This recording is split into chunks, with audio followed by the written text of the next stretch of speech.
You listen to the Blaisdell Show, heard each Wednesday here on the new WPVM LP in Asheville, North Carolina. You can also listen on www.wpvmfm.org. I'm your host, Blaine Greenfield, and each week we focus on the Asheville theater scene, as well as positive news and information about people and organizations in the Asheville area.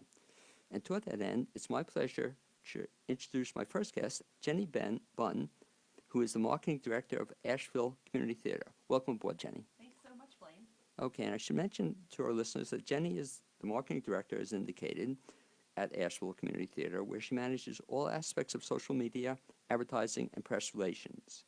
Jenny is also a graduate of Wake Forest University and Appalachian State University, and has worked with theaters across the country, as well as in feature film and television casting in Los Angeles. And Jenny, I guess the question I often ask, as I mentioned to you, is how do you get into this field? Well, I was always interested in theater when I was a child. I grew up in Spartanburg, South Carolina, and I'm going to just take the headphones off. Okay, if sure. That's okay. I grew up in Spartanburg, went to the community theater there, the Spartanburg Little Theater, as an audience member, and then when I got a little older, I auditioned, and my first role was as the evil queen in a children's production of Snow White and the Seven Dwarfs.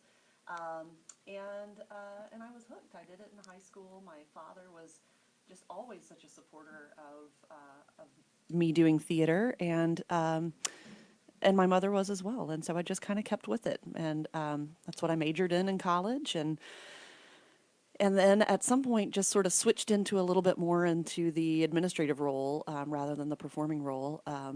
It's a little bit easier to, make a career out of out of administrative rather than performing, and so that's kind of where I've landed. Do you still do any performing? I haven't in years. I was one of the co-founders of Lilas, a female sketch comedy troupe here in Asheville. That, yeah. And we ran for 10 years and did a big 10th anniversary show at Asheville Community Theater on the main stage. And then we hung it up. So that was the last time that I performed. Well, I'm thinking out loud. It's too bad we don't do Snow White and you can make a comeback, or a different role. Wouldn't that be cool? That's true. Well, I think the Evil Queen's probably still the best one suited for me in that show. One of the things you mentioned kind of caught my attention, and it's the fact that you were lucky, I guess. Your parents encouraged your love of theater and going to theater. Mm-hmm. And that's what I think one of the things you folks do very well at Asheville Community Theater, that maybe because of the shows you perform, with the exception of perhaps Full Monty, that it's so nice to see so many kids in the audience. Yeah. And is that one of the things you try to do there? Well, we do try to make sure that our programming, that there's fits for everyone. So there certainly are shows that, we don't encourage people to bring their children to. Full Monty certainly being one. Avenue Q, that's opening our next season, is another one. But we do want to encourage families to come together to shows, to participate together in shows. We have a lot of times that the entire family will be together on stage, or a parent will be backstage while the child is on stage, and that's really important to have something, an activity to do together and be present with each other for that. And I think it's important also because you're building future generations of theater goers. Mm-hmm. Because again, a complaint I often hear is that our audience is so old. Mm-hmm. We get 50, 60, 70-year-olds, Mm-hmm. but we don't get other, people. Mm-hmm. But you mentioned something, though, Avenue Q, that's a puppet show. I can't, I'm kidding on you. Kidding. It's a puppet show, but definitely not for kids. It is not, and that is going to be a real tough challenge for me as a marketing director. For people who are not familiar with that show, the imagery is very Sesame Street, Jim Henson puppets, but that is not at all the content. But I think one of the things I'm pretty sure I've seen it in some of your advertising and promotions, you actually, which is great, tell people the audience level. We do. You'll put in disclaimers, you'll put in other stuff, this isn't, and I think that's very helpful. It is, and again, we're not going to tell people you cannot bring your 12-year-old to the Full Monty. We're going to tell you what's in it, and let you make the decision of, is that something that you think is appropriate for your child? Is that something you're willing to have a conversation with your child at intermission or after the show? What did we see? What does this mean? What did you think about that? But we want to give you the information so that you can make the best decisions about what you want to see and what you want your family to see. And I find that very helpful, Thanks. that you post that. But since we're talking about kids a little bit, let's talk about perhaps a major thing you folks do aside from your major productions, but you also do phenomenal work with children and your children's theater. Thank and you. talk a little bit about that. Yeah, so we have a program called Tanglewood Youth Theater. It has been in existence in Asheville since 1959, though not at ACT that entire time. And last year, through all of the different aspects of the programming for that that section of what we do, we had 6,200 kids come through our door to either participate in classes and camps, to see a student matinee, to be with their family for our Saturdays at ACT program. So that is very important to us, and we have so many kids that want to participate that we're literally out of space. We need we need more rooms for more classes and to be able to host even more people. What was so cool, the other day I stopped by the theater. You folks were very nice. You lent me a prop for a show that I'm involved in. And you're right. I was trampled by, not Yes. in a good kind of way, but they're running and they're having fun, and Yeah. they're smiling. And that's exciting. It is. Yeah, we just finished our second of two-week camps, and this one was at ACT. We had almost 70 kids in the building from 9 to 4 every day in costumes. They were building time machines out of cardboard and tinfoil. We had an advanced camp group that built a turtle puppet out of a parachute and another piece of cardboard for the head, and it's amazing just to wander through the building and see what they're up to, what they're learning. It's a different energy than just a regular Tuesday down So here, what was the certainly. show they produced? The advanced camp did the Neverending Story. Yeah. It was phenomenal. It was phenomenal. They did 2 weeks from when they first got the script to a performance. And what impressed me about that, I didn't see it, but what I really liked about it was the fact that it wasn't just a junior production. That's Right. That's, I don't know if you folks do We them, do. but it's exciting when a lot of shows are now the junior versions, but to do something that's not just the junior Right. version from scratch is probably Yeah. kind of fun. And Chanda Callentine is our education director, and she works really hard to find scripts and stories that are relevant to the children, the age range of the children who will be performing them. And so the Never-Ending Story, I don't know if you're familiar with I the am, yeah. movie. Yeah.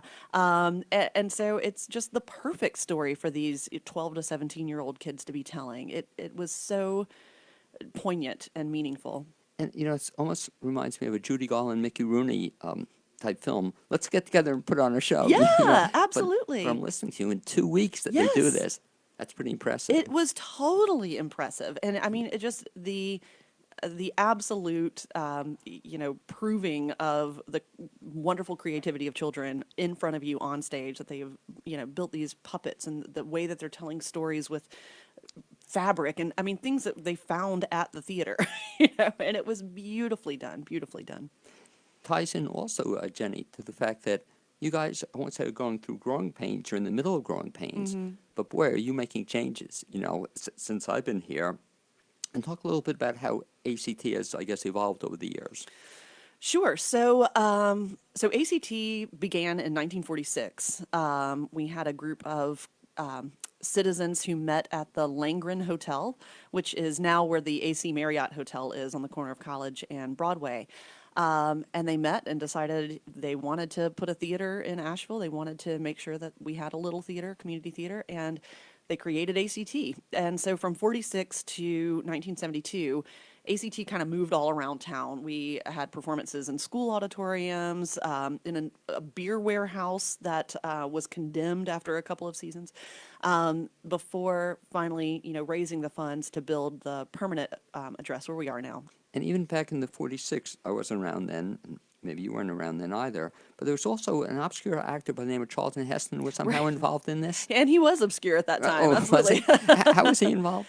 Well, ACT did a couple of shows in the summer and fall of 1946, And the board at that point elected to send someone, who was a man by the name of Forrest Wood, sent this guy up to New York to find them a director. So he goes up to New York. I don't know if he knew Charlton Heston. I don't think he did. I don't know how he came across Charlton Heston and his wife Lydia, but somehow over the course of a couple of days in New York, convinced Charlton Heston and his wife to uproot themselves from New York, move to Asheville, and become the director. Charlton was the director of ACT for about 8 months, before he realized that, his talents were needed elsewhere, and went off and won himself a couple Academy Awards. Just a couple, but Just a all couple. because all of us. It was all well, because of ACT. Yeah. Well, that is great. Well, then also another name we forgot to mention, but in that Tanglewood, that whole formation, a guy by the name of Johnny Haber. Yeah. And what was his relationship? So Johnny Haber was an actor, a child actor in Asheville, and had done a couple shows at ACT, and kind of decided exactly what you're saying, with Judy Garland, Mickey Rooney, like, let's get together and put on a show. He wanted to do more theater, and there weren't a ton of roles available for children, so he decided, well, he's just going to do it himself. So 1959, he's 11 years old. He gets a group of kids together. They're rehearsing in his basement in the backyard. They're doing a show called The Ghost of Mr. Penny, and they end up doing the show at the North Asheville Library. And that started it all. From November of 1959 to now, there has been a Tanglewood Youth Theater in Asheville, and he ran it until he left for college in '66. And it got so huge. I mean, he was having like 150 people come out for auditions for Cinderella in 1964 and performing all over town. They were also in that old beer warehouse before it got condemned. What's cool about the story, though, he started this as a kid, though. How old was he again? He was 11. 11. Yes. Wow. Yeah, and he was the director. And- It was all kids. I mean, there were parents who were, the parents were helping to drive them to rehearsals, Yeah. or to sell the tickets. If you needed a ticket, you called up one of the moms and she wrote your name down and got you your ticket. And so there certainly were adults involved, but it was his show, and his technical director was another 11-year-old boy. And so that morphed into ACT taking it over? It did. So Tanglewood, after Johnny left for college, when he went to Chapel Hill, I think in '66 was when he left Asheville for college. So Tanglewood came into ACT at that point. And then at some point in the '70s or early '80s, it left and was at UNC Asheville for a good portion of time, maybe about 20 years, and then came back over to ACT in 2001, 2002, somewhere in that area, and it's been at ACT ever Is he since. still in the area now? No, Oh. he left Chapel Hill, graduated from Chapel Hill, and moved up to New York, and is there. He works for Dodger Productions and is still involved in the arts. And yeah, I mean, that'd be neat to have. Has he ever come back? Oh, he has. Yes. Oh, that'd be so great. to have him come Yes, back and see yes. what's happening. I know. So, back to what's happening. I cut you off. I'm sorry. We were talking about the growth. So, '72, you took the facility where you are now, Where we are now. right? Yes. And so, worked for a lot of years. Great facility. Oh, absolutely. Yeah. But when did you come to realize that maybe you need a slightly different facility? Well, I think the realization was more not that we needed a different facility, but that we just needed to upgrade it. We needed to bring it up into the 21st century. A lot of the wiring had been done by volunteers. A lot of the lighting instruments were just kind of, we would get a few at this point and a few at that point. We would inherit a few from, another group or theater. And so we really just needed to make the equipment and make the patron experience match the quality of what we felt we were doing on stage. And so that is really what pushed us into renovating the main stage in the first phase of our capital And campaign. talk about that fact that there are a couple of phases, but the first one is done now. Is that It's correct? done, yes. And what did that entail? Well, mainly it was the renovation of the interior space of the main stage. We used to have the seating that I always described as like a fan. It was called Continental Seating, which was, a really wide aisles where if you were in the center of the aisle, you were crossing, 20 sets of knees to get to your seat. But I missed that. That was my favorite thing. I think you're the only in one. the center. You'd be in the middle. And like You said, did get to meet a lot of people that way, didn't you? Wow. How many seats were there? At that point, there were 399. No, but I mean, how many across the Oh, aisle? there were like our longest aisles were like probably 45, 46 seats. Can you imagine being Yeah. in the middle? That was Yeah, a lot having to of use the restroom in the middle of the first exactly. act. Yeah, A lot of walking around, and that was yeah. brilliant how that was done. But you gave up some seats in doing that. We did give up some seats. So now we're at about 285, 291. With usher seats, we're at the low 300s. But we did give up some seats. But just the accessibility is so much easier, and yeah, it feels really good in there. It does really a Yeah, pleasure, and you notice the difference. Yeah, I always remember that. Yeah. And I never, just that point, I would never get in the middle, even though I love center seats. Right. Because I always get on the aisle because it's so much easier to get Yeah. in and Well, out and a of. lot of people, Right. did that. Or, people who I'm 5'3", but my husband is 6'4". And so, trying to find an aisle seat, Right. that he went. And so now there are so many more aisle seats. It's just a lot of more comfort for people of all different heights and sizes. Beautiful job. So that was phase one, Mm-hmm. but there's more to come. There is more to come. So phase 2 is the expansion of the building. We're going to add about 12,000 square feet of programming space. And mostly this will be used for our education program. We're building an education complex down in the basement. We're opening that up with some new windows, putting new classrooms in there. We're building another theater space. Right now we have 35 Below, which is an excellent place to see really intimate theater, but there's only 40 seats. I was going to say, and I love the theater down I do there. But too. you'll have a new black box there, or We'll different. have a new studio theater. And Yeah. how many will that seat? 150 to 175. Wow, will I that be a know, difference? right? Oh my goodness. And so we'll have a rehearsal hall that mimics the footprint of the main stage. In addition to 35 Below? In addition to 35 Below. Yeah. Because again, Hart's done a great job with their They expansion, have, yeah. but they use their theater for the rehearsal space. So on top of that, We'll have an additional rehearsal space. more work for Jenny Bunn. I just love it. Oh my! I mean, it will be a lot of Oh work. my Yeah, goodness! We'll have a lot more programming. Instead of promoting one show at a time, Right. you'll be promoting 2 shows at a time. Right. Or at times you will Right. be. Oh, now when you move into that, will you have to close the theater down at all? We are hoping that we will not. Because I missed it. Because the main stage will still be operational. Something that we are doing that we'll be renovating the lobby, the main stage lobby, because that lobby will be a shared lobby between our current main stage and the new studio theater. And we will also be renovating the restrooms, which will be shared between the 2 spaces. So adding a lot more stalls for the women. Oh, that was one of my favorite things I to know. wait Seeing 30, that. Oh 35 my minutes gosh, I to an know. intermission. Yeah. And even what was cool the other day, you even come to the men's room for part of it. You know, We when the do, women's- yeah. Yeah. But wow, would that be great when you could do that? It will be I don't very know, necessary. Have you been up to SART yet? Oh, yeah. Oh, wait, no, No, I have not been to SART. But check To SART Hart, yes. in Mars Hill. They've done a tremendous job with the renovation too. Oh. Same kind of thing that you said. Uh-huh. Now it's great bathroom space, box office space. But that's exciting. So that'll be in phase 2. That's all phase 2. Oh, Yeah. exciting! Because again, just the bathroom, we laugh at it, but I it's know. kind of important. It is very important. It is very important. And it's funny, we talk about getting kids in theaters.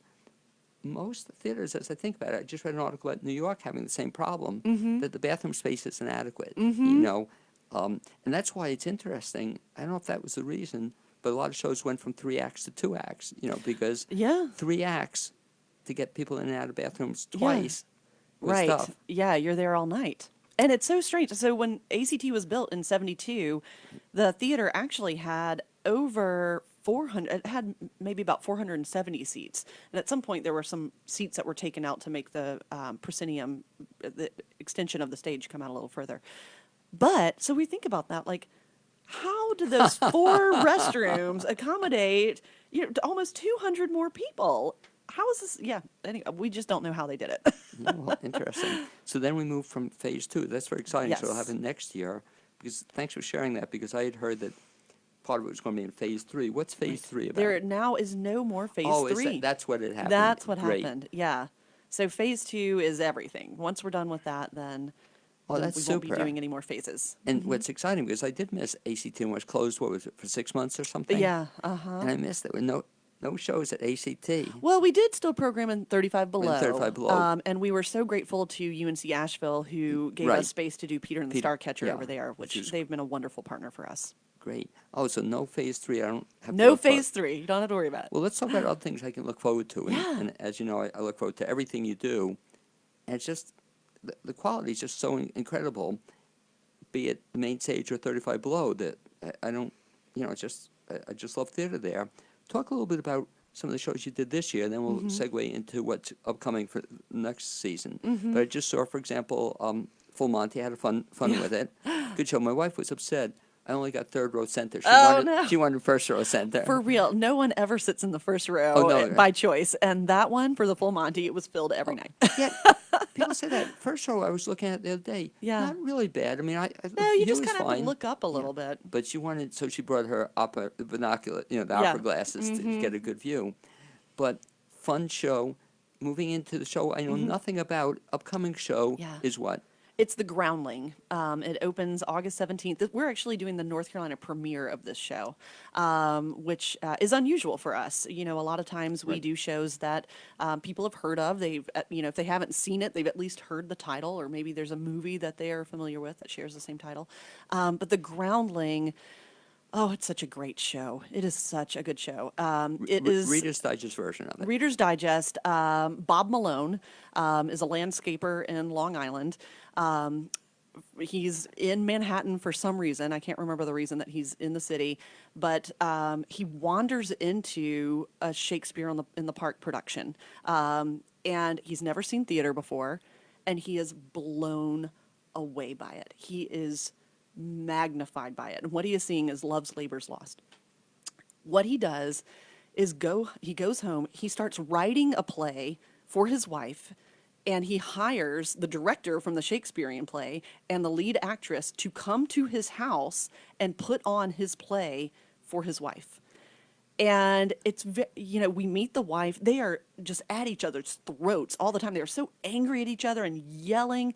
And we hear what he has written for her, and it's very tender. It's all about the first time he ever saw her, the first date they ever had. It's so tender. And so for me, when I was reading this for the first time, I'm just wondering what has led them to this place where he's writing these beautiful things to her about how much he clearly loves her, but yet they are so unable to communicate. And then you find out, I get touched by this every time I talk about it, you find out what happened and why their relationship has dissolved this way.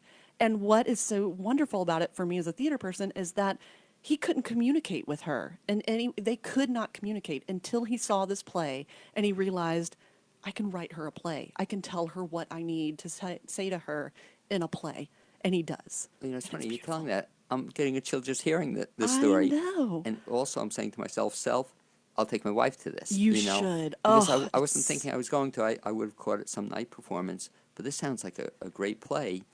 Talk about sometimes you get lucky. Right. And you told the story off the air. You got lucky with the casting of that. Yeah. In that, and one of the performers had to back out because of illness. Right. And talk about what happened. Well, so all of our actors are volunteer. We have open auditions for all of our shows. We don't precast anything. So, whoever comes to the auditions, that's who we're.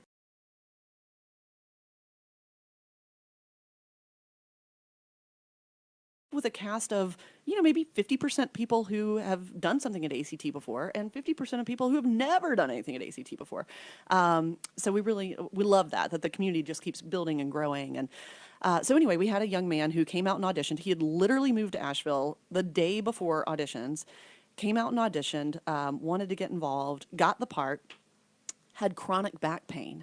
And so was really trying to push through that and make it through the full performance.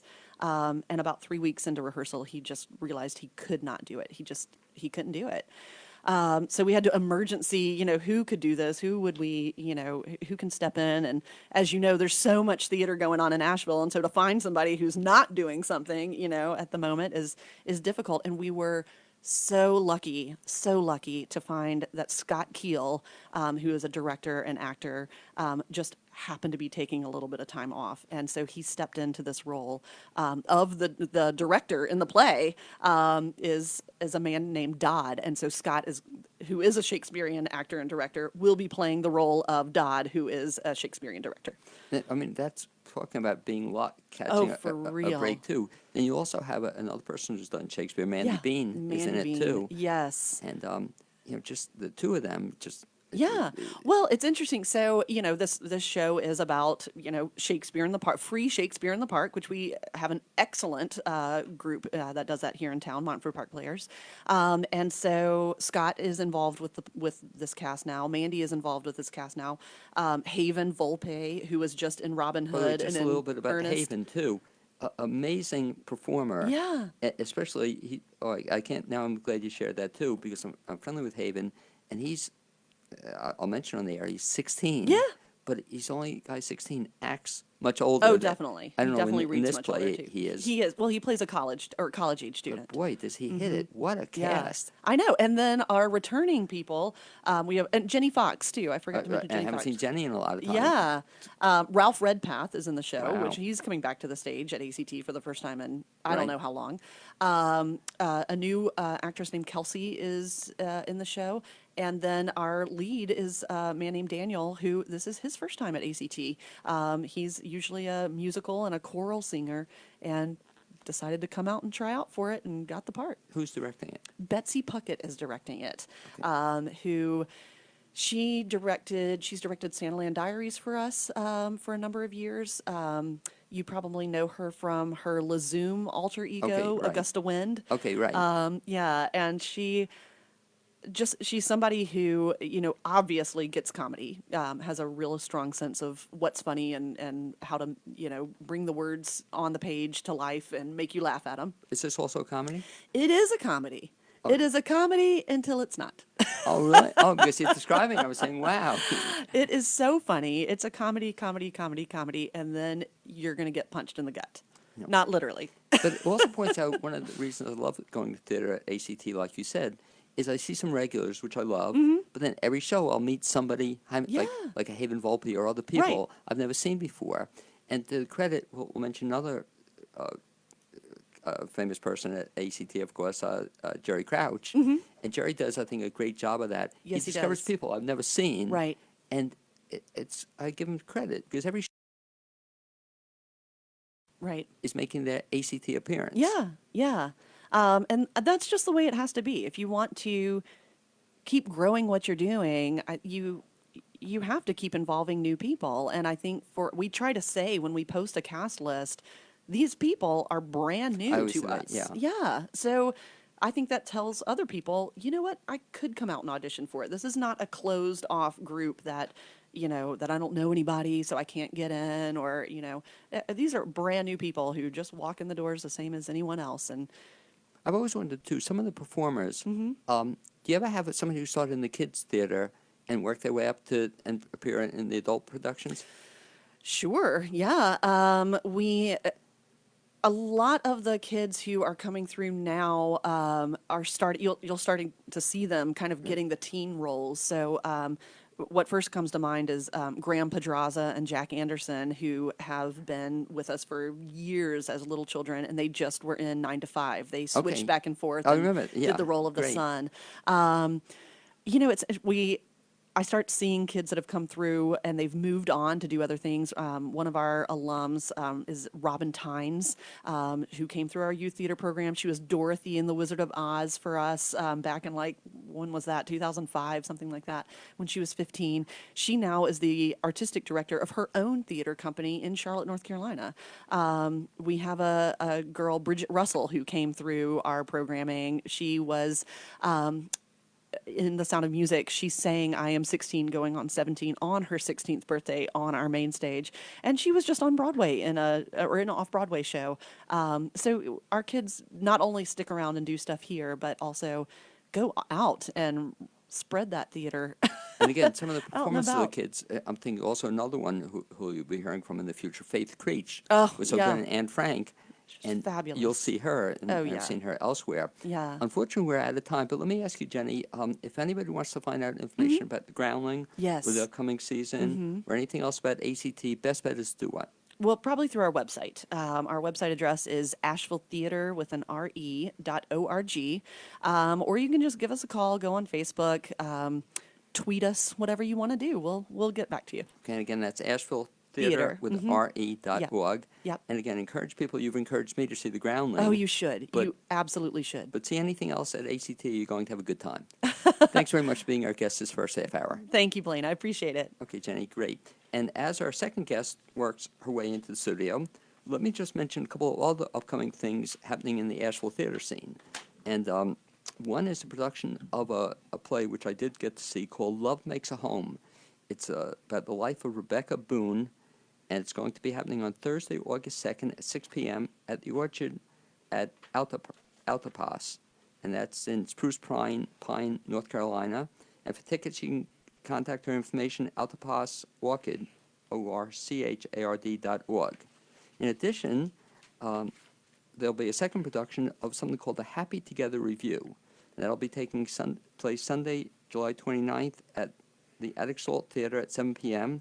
And you'll be hearing music from the 50s, 60s, and 70s. You'll be encouraged to listen to it, dance along, play kazoo. It's just a fun show featuring Carol Dermott, Ellen Pappas, Ryan Garcia, Philippe Andre Coquette, and Coquette, and Ruth Planey. Richard Schulman is music director. For tickets, www.atticsalt.org. It's now my pleasure to introduce my second guest today, and she is Stephanie Moore, the executive director of the Center for Craft in downtown Asheville. Welcome aboard, Stephanie. Thank you, Blaine. Thanks for having me. And this is a real treat. First time getting to meet you face to face. Yes.